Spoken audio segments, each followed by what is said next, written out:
why they ghost you, and what to say to win them back. You thought it was a done deal until they vanished. I know we've all felt that. You know, you had that perfect phone call. They're nodding, they're smiling, they're asking key questions about closings and timelines and things like that. And then all of a sudden, silence. They're not returning your calls. They're not answering your text. You've been ghosted. And what do most agents do when this happens? They make assumptions. You know, they start making excuses like maybe they weren't serious or they must have been working with another agent.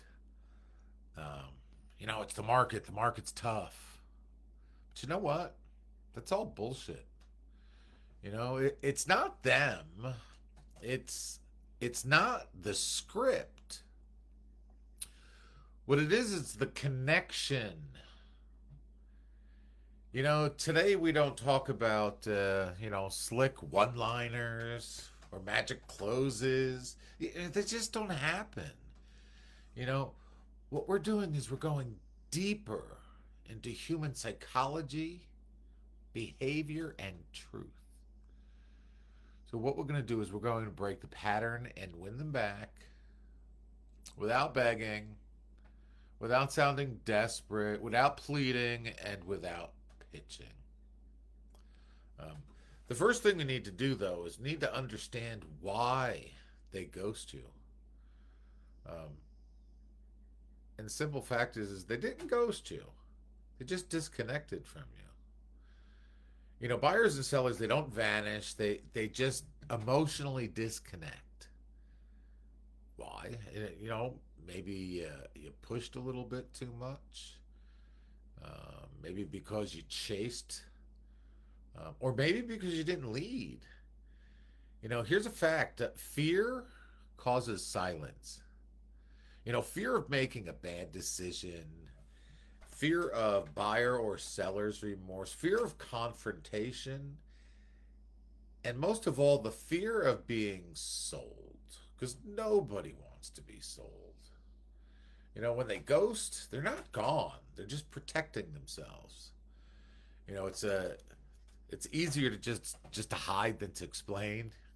We all know how that is. You know, they don't owe you anything emotionally until you give them a reason to trust you again.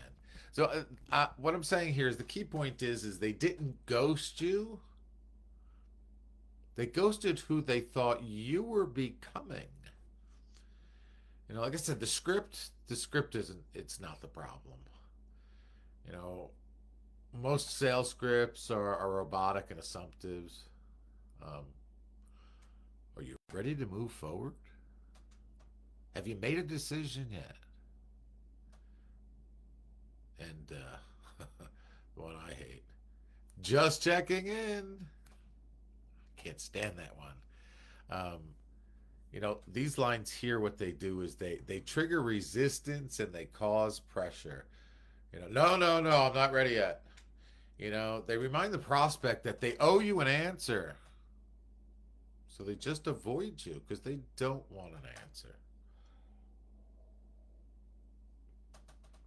But NEPQ, neuro emotional persuasion questioning, it changes the frame. You know, so instead of chasing them, we pull them in emotionally. You know, instead of demanding clarity from them, we invite reflection. It gets them thinking. So here's the NEPQ reconnection framework. Um, you know, let's rebuild that emotional bridge. And here's the exact process and language to use. Step one is a neutral re-entry. You know, the goal is just to remove the pressure and to reset the tone. So you say something like this: Hey, Mike, not sure if things have shifted on your end since we last spoke. Totally okay either way. Um, just want to reconnect. This feels safe. You're not assuming they're wrong. You're not giving them permission um, to discount you.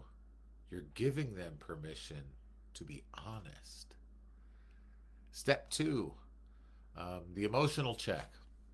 The goal is to find, where that break occurred in the emotional alignment. You can say something like, hey, Joe, you know, what's changed between when we last spoke and now? This is non confrontational, it's just curious and empathetic. What it does is that just invites them into a conversation and not put their arms up for defense. Step three is to reopen the problem loop, and the goal is to resurface their original motivation. You could say something like, hey, Mike, you mentioned you were feeling overwhelmed about your move. Is that something you're still struggling with, or has that shifted a bit? This grounds them again back in why they reached out to you in the first place. It brings them back to their motivation, their reasons. You're not pitching them, you're helping them do a check in with themselves.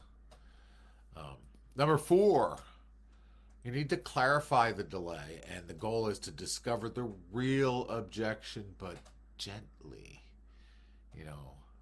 You say, hey, Steve, is it more important about timing or something else that you're weighing right now? It forces clarity without using force. You're not asking, hey, Stevie, what's your objection?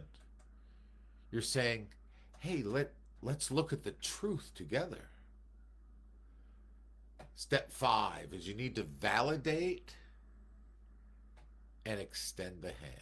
The goal is to let them know that you see them. You say, hey, Steve, totally makes sense. I completely agree. If and when the timing's right again, just know that I'm here, not to sell you, but to guide you through it if you need someone who actually gets it. And what this is this is actually power. It's not a pitch. It's not a presentation. It's no pressure. It's just trust. So let's give you some real world examples. Example number one, the buyer who ghosted you after 10 home tours. Use, hey, Joe, what changed between when we last spoke and now? And they admit, they got scared. I got scared of overpaying. So what you do is you reopen the loop. Well, what made you want to move in the first place? And the result is that they re-engage and wrote an offer 2 weeks later. Example number two, the seller who went dark after the CMA. How many times have you had that happen? You send the neutral message, just checking if, to see if things had shifted. And the seller replies, we're not ready yet. So you ask, well, what do you feel still needs to happen before you are ready? And the result is that you uncover fear of not finding a replacement home. Now what you do is you help solve that problem, not just the listing. Here's some final truth. As much as we'd like to think, people don't ghost us because they're jerks. They ghost us because they didn't feel safe. They didn't feel connected. And I mean a true connection. Because a true connection, it doesn't come from that perfect strip. It comes from your presence. It comes from your curiosity. It comes from permission-based conversations that lead to clarity. So don't just follow up with people. Reconnect with them. Don't chase them. Lead them back to their original reason, why they wanted to do what they said they wanted to do. Any PQ, it isn't a script. It's a conversation style that respects people's brains and their hearts. You want to win them back? Stop trying to close the sale and start opening the truth. Because when people feel seen, they stop hiding. When people feel understood, they stop ghosting. And when people trust you again, they won't disappear. They'll commit. Peace.